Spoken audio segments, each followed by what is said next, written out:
Сәлем достар, менің каналыма қош келіпсіздер. Сіздермен Наргиза. Қазіргі күзгі мезгілде ең хит салаттардан бірі осы капуста салаты. Сол капуста салатын магазиннен алмастан, өздеріңіз бір капустаны әкеліп, содан қолдан жасап үйреніп алсаңыздар жақсы болар еді. Сол себепті мен бүгін сіздерге капуста салатының рецептісімен бөліспекшімін. Достар, менің каналыма тіркеліп, лайк, комментарий қалдыруды ұмытпаңыздар. Алда сіздерді түрлі түсті видеолармен қуантадыған боламын. Ал капустамызға келедіған болсақ, капусталарды осылай 4 пішек тәрізді етіп, турап, ыдысымызға салып аламыз. Капустаны турап болғаннан соң, оны бір-біріне бірігіп қалған капусталардың араларын ашып, үстіне тұз салып, капустаның өзін әдемі тұзбен жақсылап мыжып аламыз.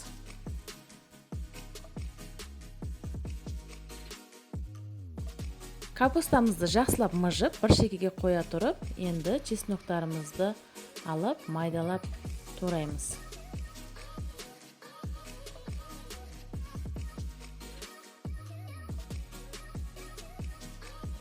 Турап болған чесноктарымызды капустаның үстіне саламыз.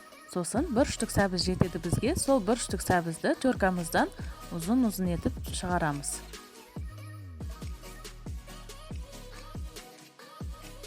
Дайын болған сәбізімізді жақсылап азғана тұз салып, азғана шекер салып, капустаға қоспастан сәбіздің өзінің бөлек жақсылап мыжып аламыз.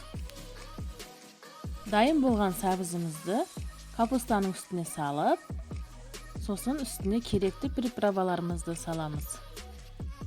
Қызыл қалампыр әші бұрышын салдым, сосын кашниш урығынан салдым, азырақ корейский солдан салдым, и чимчимнің капустаға арналған приправасын салдым. Чимчимнің капустаға арналған приправасын салсаңыздар, біздің капуста салатымызға ешқандай май құюдың қажеті жоқ болады.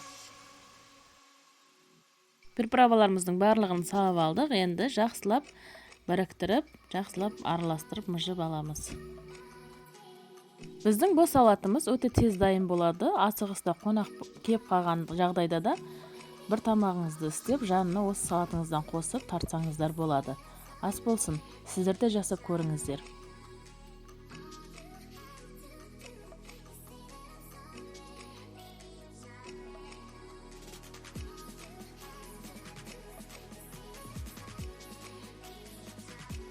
Достар, каналыма тіркеліп, лайк басып, комментарий қалдыруды ұмытпаңыздар.